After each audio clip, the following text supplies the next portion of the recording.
Ang sulat ni Pablo sa mga taga-Roma, unang kabanata. Mula kay Pablo na isang lingkod ni Kristo Jesus, tinawag upang maging apostol at hinirang upang mangaral ng magandang balita ng Diyos. Ang magandang balitang ito na ipinangako niya noong una pa man sa pamamagitan ng mga propeta at sinasabi sa mga banal na kasulatan ay tungkol sa kanyang anak, ang ating Panginoong Hesukristo. Tungkol sa kanyang pagiging tao, siya'y ipinanganak mula sa lahi ni David. Subalit tungkol sa kanyang pagka-Diyos, pinatunayan ng banal na Espiritu na siya ay anak ng Diyos sa pamamagitan ng isang makapangyarihang gawa, ang kanyang muling pagkabuhay. Sa pamamagitan niya, tinanggap namin mula sa Diyos ang kaloob na maging apostol alang-alang kay Kristo upang ang mga hintil ay akayin sa pagsunod na naaayon sa pananampalataya. Kayo'y kabilang sa mga tinawag na maging mga tagasunod ni Hesukristo.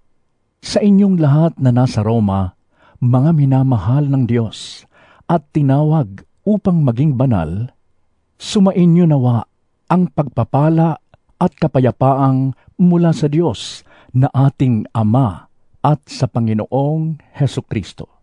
Una sa lahat, nagpapasalamat ako sa aking Diyos sa pamamagitan ni Hesukristo dahil sa inyong lahat, sapagkat ang inyong pananampalataya ay balitang-balita sa buong daigdig.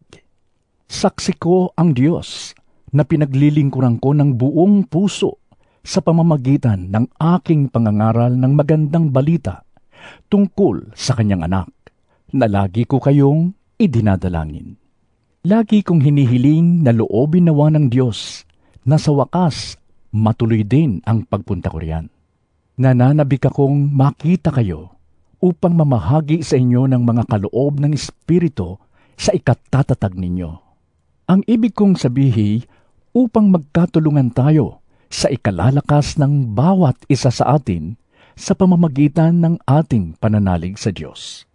Mga kapatid, nais kong malaman ninyo na ilang ulit ko nang binalak na pumunta riyan, ngunit laging may nagiging hadlang.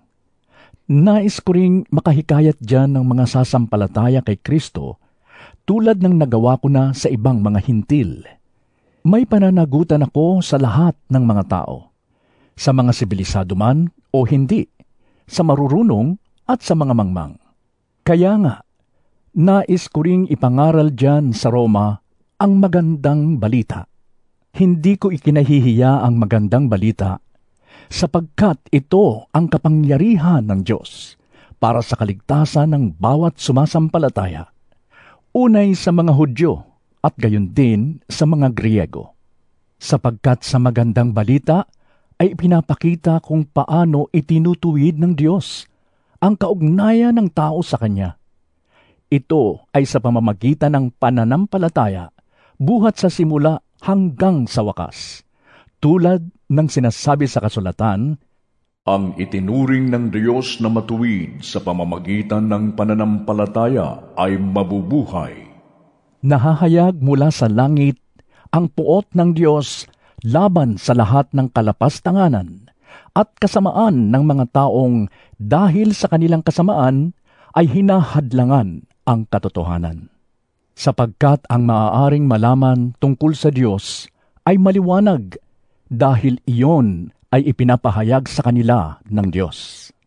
Mula pa nang likhain ng Diyos ang sanlibutan, ang kanyang likas na hindi nakikita, ang kanyang kapangyarihang walang hanggan, at ang kanyang pagkadiyos ay maliwanag na inihahayag ng kanyang mga ginawa.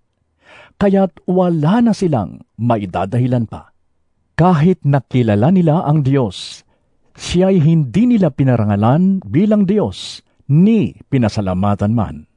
Sa halip, naghaka-haka sila ng mga bagay na walang kabuluhan, kaya't nagdilim ang hangal nilang pag-iisip. Sila'y nagmamarunong, ngunit lumitaw na sila'y mga hangal.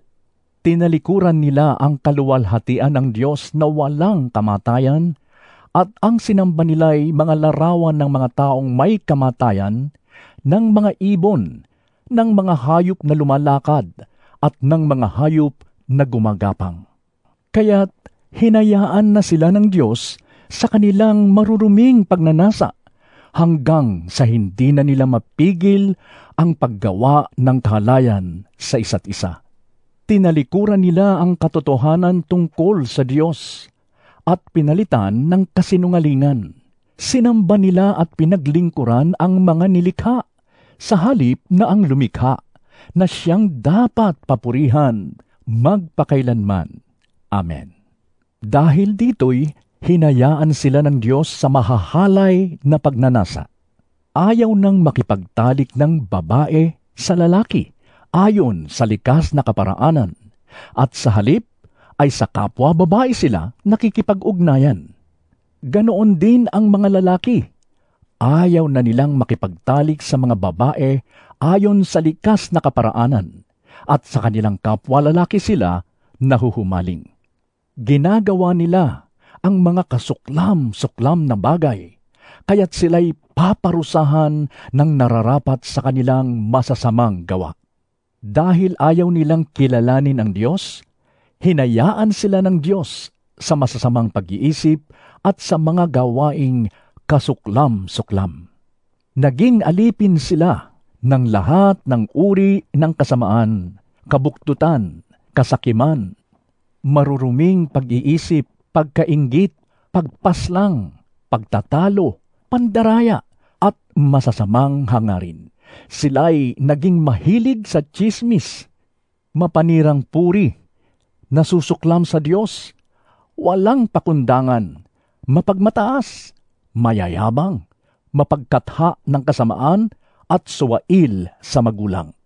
Sila'y naging mga hangal, mga taksil, mga walang puso, at di marunong lumingap sa kapwa.